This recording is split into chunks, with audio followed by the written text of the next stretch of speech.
Hello. যাই হোক, একটা কষ্ট করে ভিডিও করতে পেরেছি, কারণ এই টাইমে কোনো অর্ডার ছিল না, কিন্তু এই বড় অর্ডারটা ছিল, টুকটুক করে বানাচ্ছিলাম।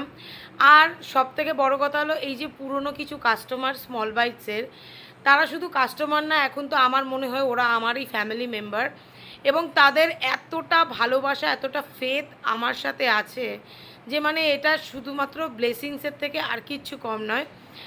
থ্যাংক ইউ সো মাচ এতটা ট্রাস্ট করার জন্য। এবং তার মেয়েও যখন আসে, এসে আমার বলে, পূর্বান্টি তোমার একদিন দোকানটা ঘুরে আসবো। আমার খুব ভাল লাগে ওদের ফ্যামিলিটা, মনে হয় এত মিষ্টি, এত আতিথেয়তা, মানে পুরো মনে হয় ওনারা যেন আমার নিজের লোক। যাই হোক, স্মল বাইটসের সাথে তোমরা যে এইভাবে থাকছো, এর জন্য অনেক অনেক অনেক মন থেকে থ্যাংক ইউ।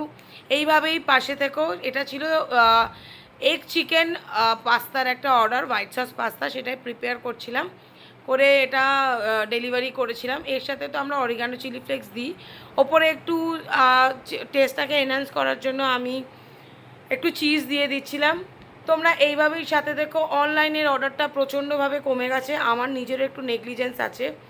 সব থেকে বড়ো কথা হলো, জোম্যাটো আমাকে সকালবেলা বন্ধ করে দিচ্ছে। আমি জানি না তার কেন রাগ হয়েছে।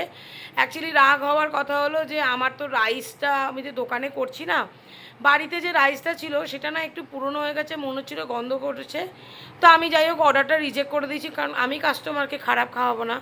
কিন্তু জোম্যাটোর কী মনে হলো জানি না, সকালবেলা উঠেই আমাকে ব্লক করে দিচ্ছে। রাত্রিরে এখনও অন করতে পারছি না, তবে মনে হচ্ছে খুব শীঘ্রই অন করে দেবো। আবার 24 ঘন্টায় স্মল বাইটস খোলা পাবে। তোমরা অনলাইন অফলাইন দুটোতেই অর্ডার করতে পারো, জোম্যাটো, সুইগি, ম্যাজিক পিন, জিনটা। তার সাথে তো অফলাইনে তোমরা অর্ডার করছোই, সকালবেলাটা বাড়ির থেকে করছি, রাত্রিবেলাটা। এইভাবেই সাথে থেকো, দোকানে একবার ভিজিট করো। টাটা।